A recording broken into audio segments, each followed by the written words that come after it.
Olá, vamos iniciar mais um estudo a respeito de nutrição humana em saúde.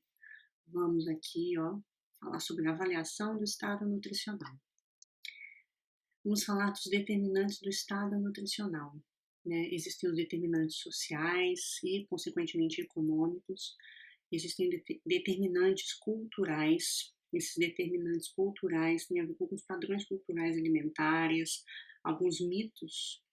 Alguns padrões religiosos também interferem na ingestão de certos alimentos, padrão psicológico, né? Existem algumas doenças psicológicas que vão interferir diretamente no estado nutricional e algumas doenças. Essas doenças, como por exemplo a doença renal, hipertensão, diabetes, isso vai interferir diretamente no estado nutricional. O processo de cuidado nutricional é um conjunto de medidas a serem tomadas a fim de prover ao paciente alimentação ou nutrição com finalidade terapêutica que garanta o fornecimento adequado de nutrientes, previna a desnutrição. Essa questão é importantíssima, né? Porque a desnutrição sempre está associado com um pior desfecho em infecções, em algumas patologias graves. A gente pensa no câncer também, né? E contribui para o controle do processo patológico e recuperação da saúde, proporcionando o maior grau possível de satisfação sensorial e psicológica, né, dentro daquilo que é possível. A avaliação do estado nutricional sempre envolve exame das condições físicas do indivíduo, níveis de nutrientes na urina, sangue e tecidos, qualidade e quantidade de nutrientes ingerida.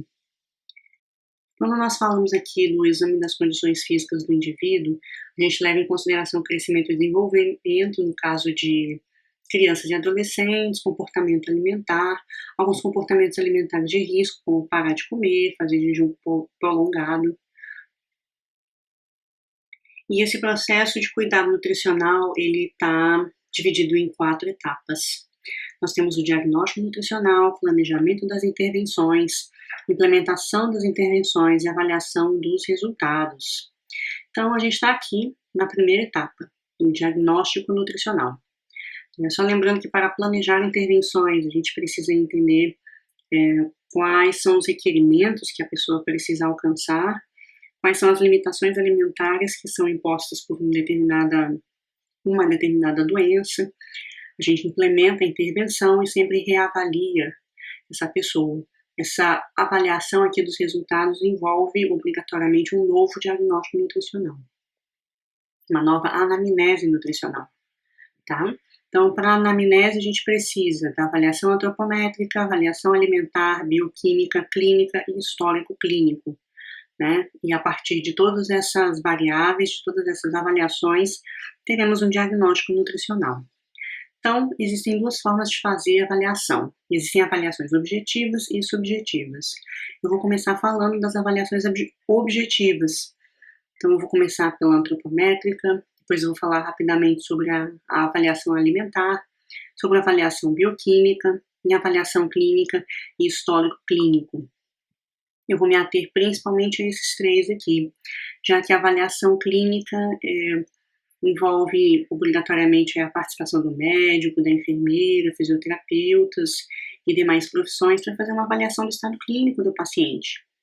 E o histórico clínico, né, a gente sempre consegue fazendo uma conversa, uma entrevista com o paciente ou pegando o prontuário dele quando ele já tem passagem, né, pelo hospital. Vamos pensar aqui na questão da antropometria. Os dados antropométricos que a gente precisa são peso, sendo que o peso, a gente pode levar em consideração o peso atual, o peso habitual e o peso ideal, né? O peso ideal, a gente sempre pensa, né, na fórmula do IMC, né? Então a gente coloca o IMC desejado vezes a altura ao quadrado, para a gente conseguir entender, saber qual é o peso ideal para essa pessoa.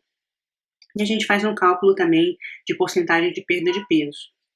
E naturalmente, né, se a gente precisa do peso, também precisamos da altura para conseguir saber qual seria o peso ideal e até para calcular o IMC atual dele. Eu já falo sobre o IMC daqui a pouquinho, tá?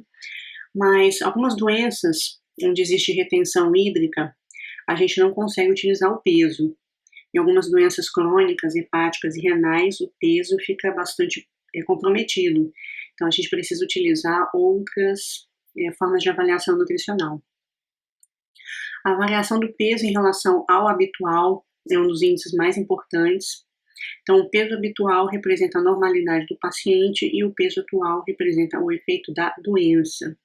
Então, o peso e essas três aqui formas, principalmente essas duas, são muito importantes, tá? E quando a gente tem aqui registros de alterações do peso corporal, a gente precisa levar em consideração alguns parâmetros.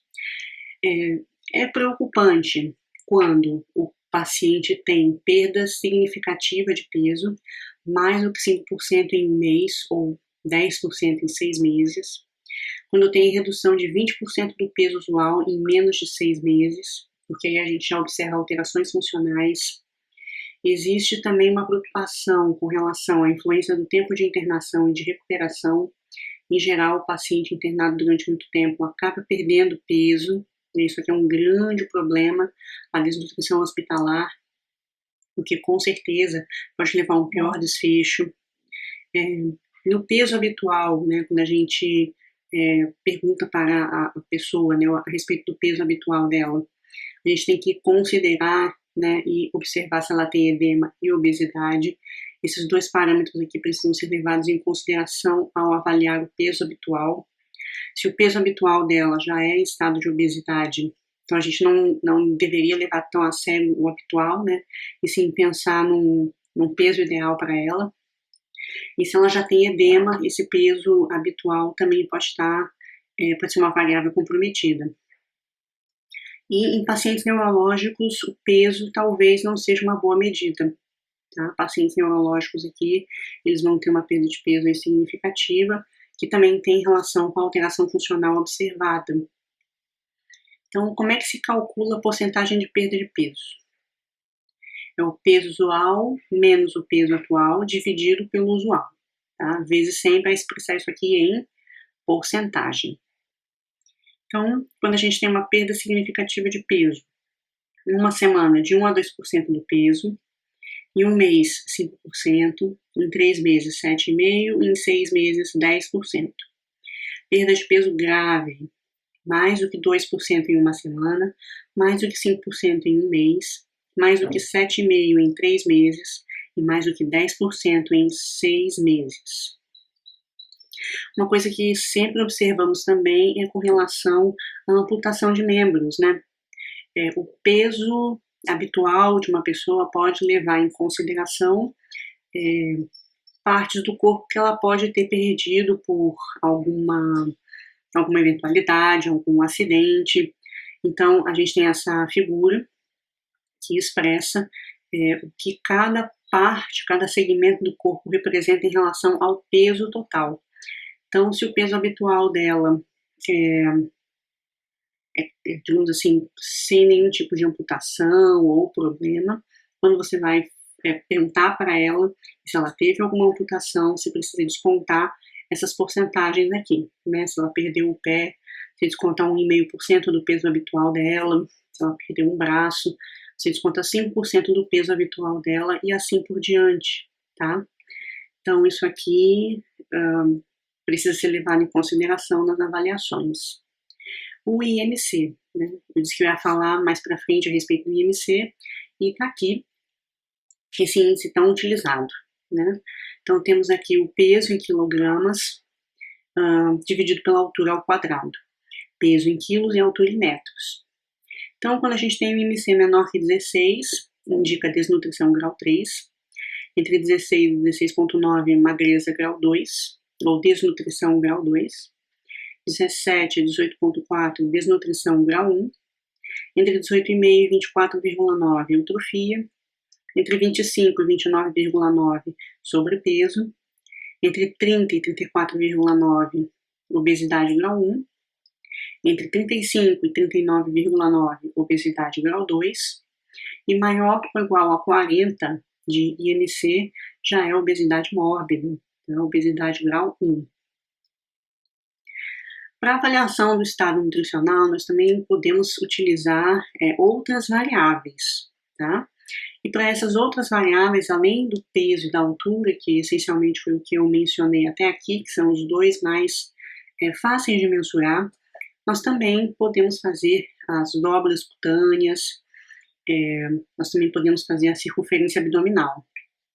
Então, para essa avaliação nutricional, a gente precisa desse glicômetro, que é um aparelho aqui bastante conhecido, né, para quem faz avaliação nutricional, e uma fita métrica, tá? Também podemos utilizar o dinamômetro. Então, em algumas doenças renais, a utilização desse dinamômetro ele é relativamente bem estabelecido, né? Então, a pessoa coloca a mão dela nesse espaço aqui, pressiona, né, aperta a mão, e a quantidade de força do aperto de mão vai ser mensurado por esse equipamento. Então, em algumas doenças, essa força do aperto de mão está diminuída pela perda de massa muscular magra. Então, o dinamômetro é um bom indicador para de desnutrição em algumas patologias. Temos aqui as dobras cutâneas também que eu havia mencionado, tá? Então, aqui nós temos dobra ou prega cutânea triciptal, prega cutânea biciptal. Então, vocês estão vendo que a biciptal é na frente, na parte anterior do braço, e a triciptal na parte posterior do braço.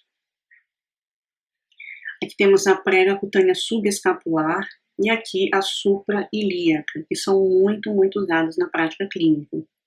Então, a gente começa sempre da seguinte forma, tá? Entre o acrômio e o olecranon, a gente mede aqui o tamanho do braço, marcamos o meio, exatamente o ponto central, e nesse ponto central a gente faz o perímetro do braço, perímetro total, e em seguida, né, a dobra cutânea triciptal e a biciptal, nessa mesma altura, tá? E aqui nessa figurinha indicando como seria a prega ou dobra cutânea. Você não pode pegar músculos, tem que tentar pegar essencialmente aqui o tecido, né, juntamente com as fáscias, principalmente epiderme, derme e um pouco aí do tecido adiposo. Não é para pegar o músculo junto, senão você vai superestimar a dobra cutânea, sendo que a dobra cutânea ela é sempre mensurada em centímetros.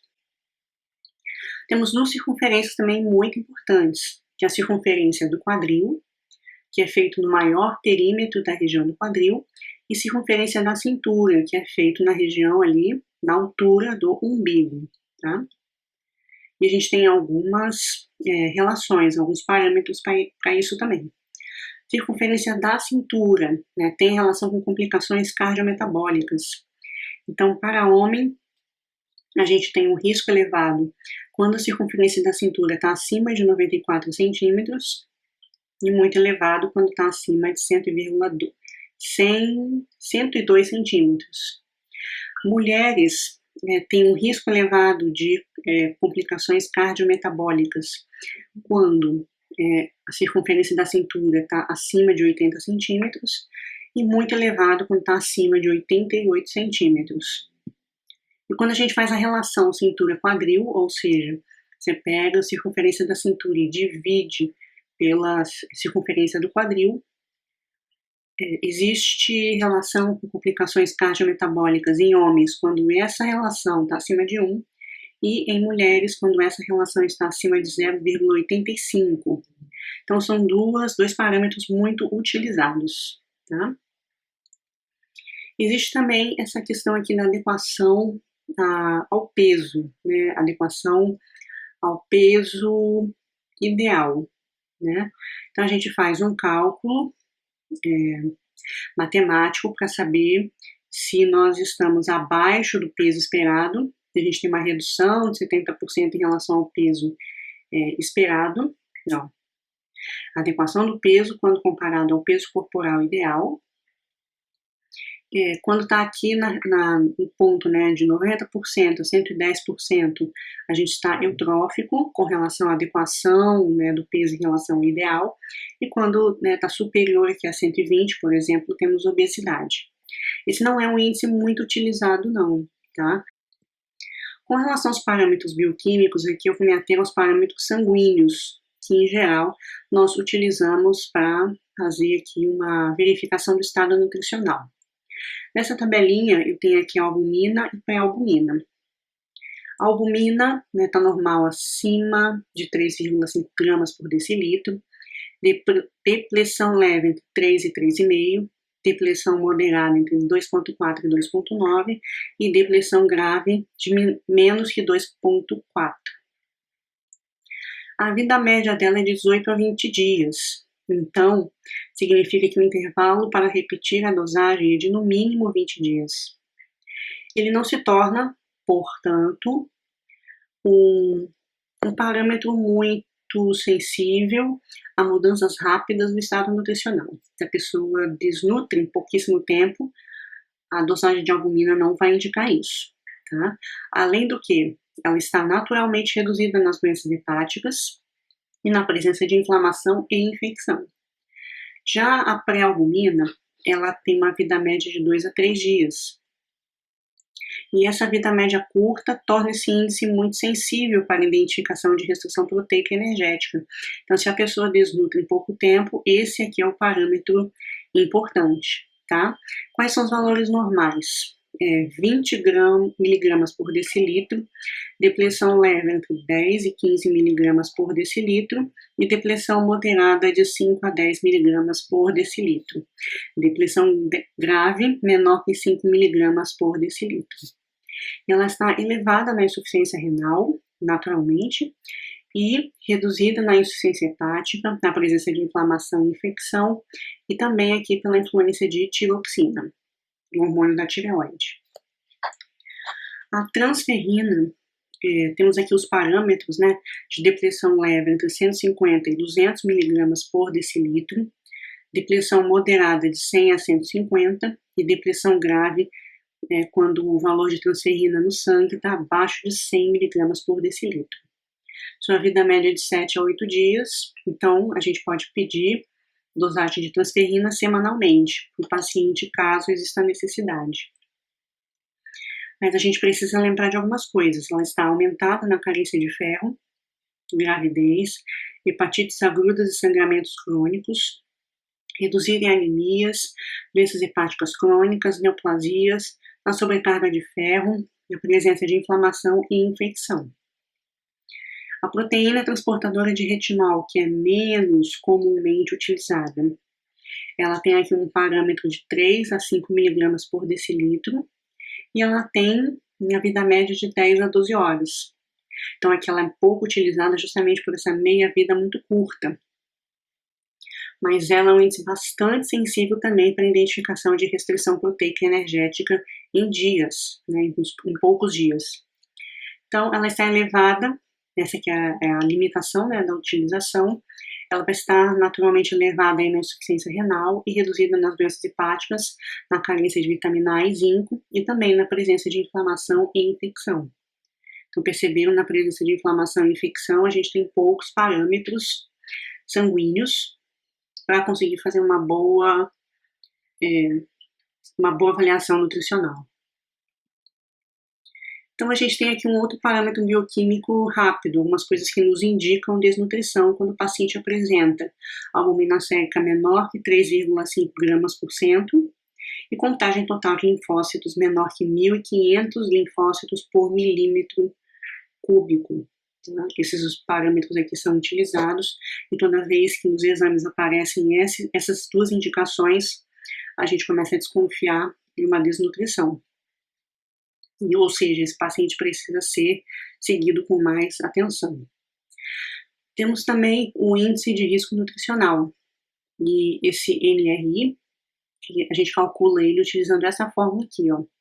1,519 vezes a albumina sérica expressa em gramas por litro, mais 0,417 vezes essa continha aqui, ó, de peso atual sobre o peso usual.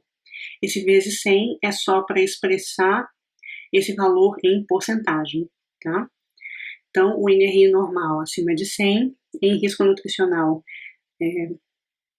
maior que 97,5, e risco moderado entre 83,5 e 97,5, e risco severo quando esse valor dá menor que 83,5. Temos também o recordatório, né, o inquérito alimentar, ele é muito utilizado na prática clínica. Nós temos um recordatório de 24 horas, que significa você perguntar para a pessoa o que ela ingeriu nas últimas 24 horas. Você pode perguntar também se é aquela alimentação usual dela, ou se existe alguma excepcionalidade ali, para você ter uma ideia do que em geral ela come. Existe o questionário de frequência alimentar, que você vai informar quantas vezes por semana você ingere cada tipo de, cada grupo alimentar. Então, nesse tipo de questionário, a gente não tem o tamanho da porção, apenas a frequência com que você come determinados grupos de alimentos. E quando eu falo grupos de alimentos, estou me referindo a grupo de cereais, das leguminosas, dos vegetais, leite, derivados, carnes, entre outros, tá? E o registro alimentar estimado ou pesado, onde o paciente ele vai coletar as informações, pesando tudo que ele come por uma semana. Então, aí a gente pede para a pessoa fazer essa estimativa por uma semana e ela traz esse registro alimentar estimado ou pesado, e a gente faz o cálculo, né, do que ele ingeriu em termos de carboidrato, proteína, lipídio, macronutrientes e micronutrientes também. Então, a gente utiliza essas formas, né, principalmente o recordatório de 24 horas e o registro alimentar, quando a gente precisa de informações mais precisas do que a pessoa anda ingerindo. Se ela tem dificuldade de controlar o diabetes, se ela tem dificuldade de controlar a pressão arterial, e aí a gente pede esses recordatórios. O problema é que o paciente ele pode subestimar a porção ingerida, então a gente sempre tem que levar isso aqui em consideração, tá? A gente não pode negligenciar o fato de que talvez ele esteja escondendo algumas informações, né? E existem outras especificidades, tá? Então, por exemplo, no estado fisiológico, na gravidez, a gente leva em consideração o peso antes da gestação para estabelecer o ganho de peso que ela vai ter ao longo da gestação. Na criança e nos adolescentes, a gente utiliza a curva da OMS. Aqui um exemplo de curva, tá? Onde eu estou expressando peso por idade, mas também tem altura por idade também, tá? Existem outras curvas que a gente vai falar disso mais pra frente. No idoso, a gente também tem algumas especificidades, o IMC é diferente, outras avaliações também precisam ser feitas. Nos atletas também, em doenças específicas também, né? A gente tem especificidades aí dependendo do estado fisiológico e da idade, certo? Então, gente, bons estudos para vocês.